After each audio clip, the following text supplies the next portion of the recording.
Welcome this beautiful day in Michelham. We are Mythago, we are dancers, musicians and storytellers. We are the ancient custodians of the magic and folklore of Sussex. We bring to you dances based upon the rich tapestry of this fair county. We start with a dance which is based on the Celts. The Celts had a sacred trinity. For them, it was the god, which was the sun, and it was the mother moon goddess. Those two brought forth them to Mother Nature herself, and those three formed the sacred symbol which they had known as a triskel. What folks our dancers will show you the very symbol through the magic of their feet.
How about the ancient tales? And with the Celtic people, they didn't know what would happen to them when they got to the end of this mortal life.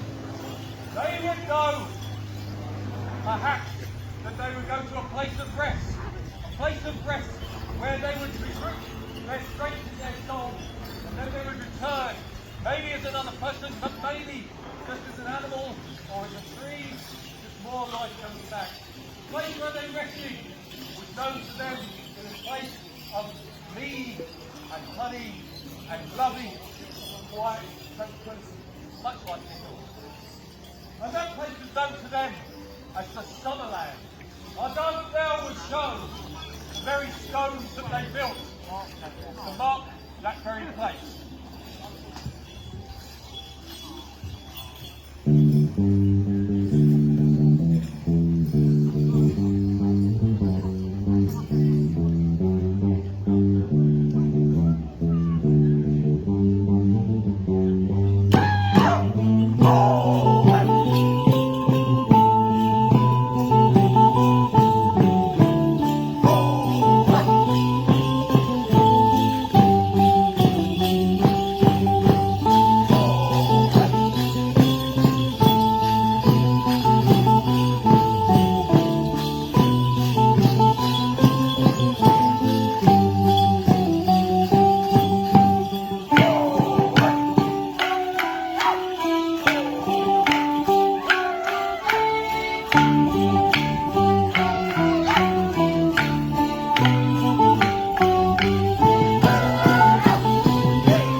time, there were other great myths about the wee folk, the fairy folk that live under the hills.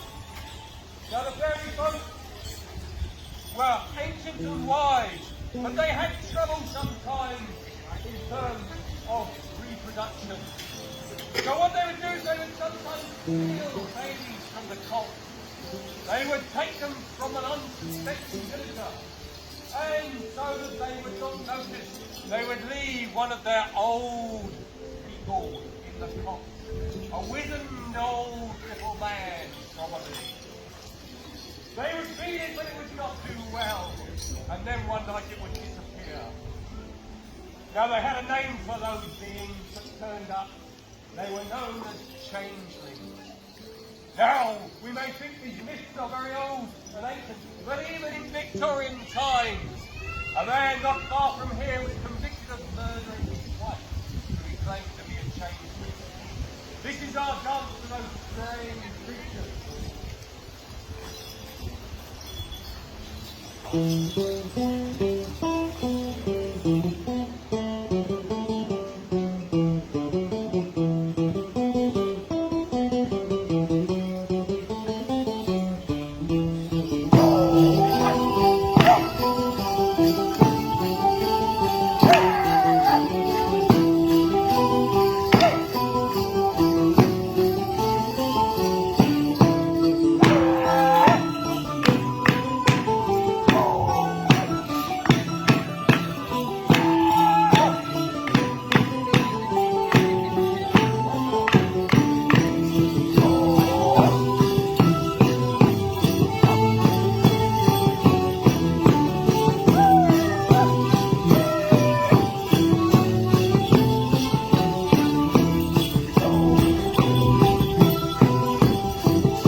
And then our dancers will catch their breath and we'll be dancing some more.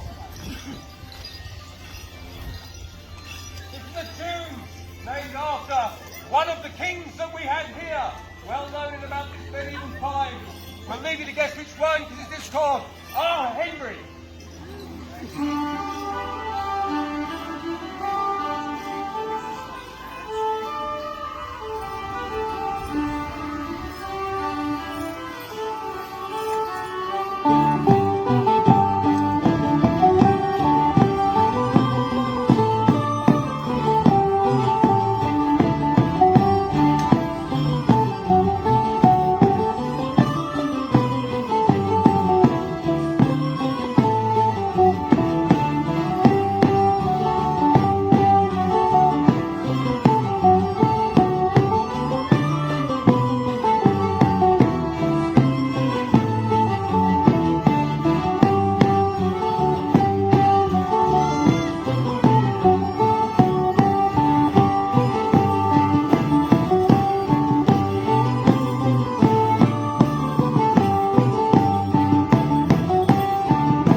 land.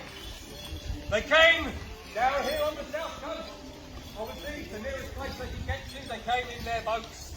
And they met the local Celtic people.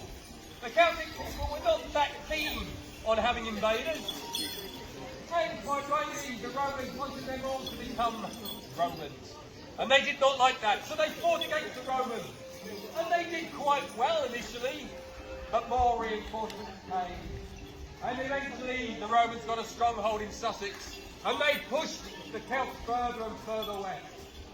They came to a big hill over what is now known as Dorset. A hill that they'd known as Madden Hill. And on that hill, the Celts rallied together and they fought to the very last man. Because the Romans had brought forward his 4th Legion and they slaughtered all of the Celts. The hill ran red with blood. The few Celts that survived were pushed further and further into the west, down into what we know now as Cornwall and over into Wales. But that battle was a mighty battle for them, and we know it now as Maiden Castle.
you.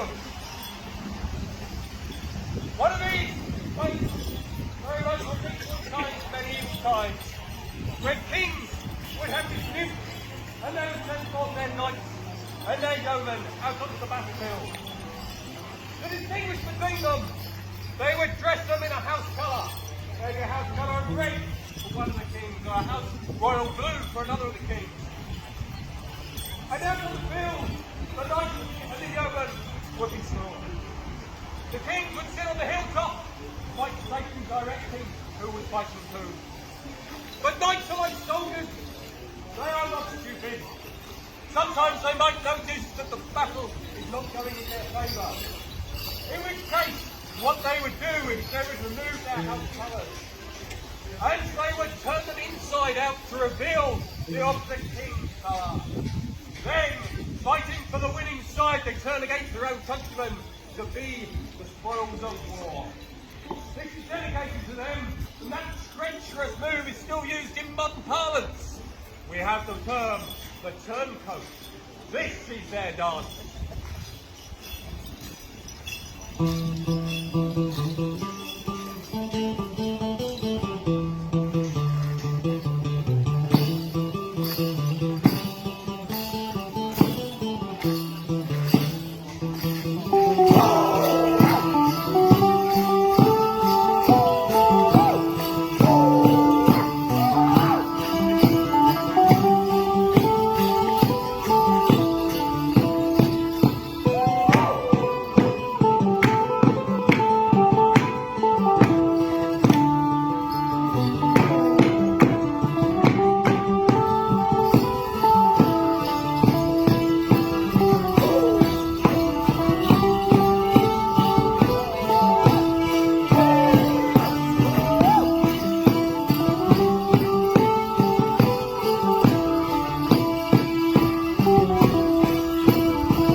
Well, the Danes came here over 1,000 years ago in their long boats. And when they came, they met the Saxons. And there was a lot of fighting, there was a lot of pillaging, and there was some other things that took place. However, when the Danes came here, they also brought their religion of the gods of Mythago. gleamed on, Odin the one-eyed. And Odin had a son who was the mighty god of war. His name was Thor, and his hammer was his weapon of choice, the mighty iron hammer called Mjolnir. Now when there was nobody to slay in the ice giant was quiet, what Thor would do is he would strike his hammer on the top of the mountain. Great sparks would be seen, and the sound of rolling thunder would fill the valley. This is dedicated to Thor, for this is known as our Thor's hammer.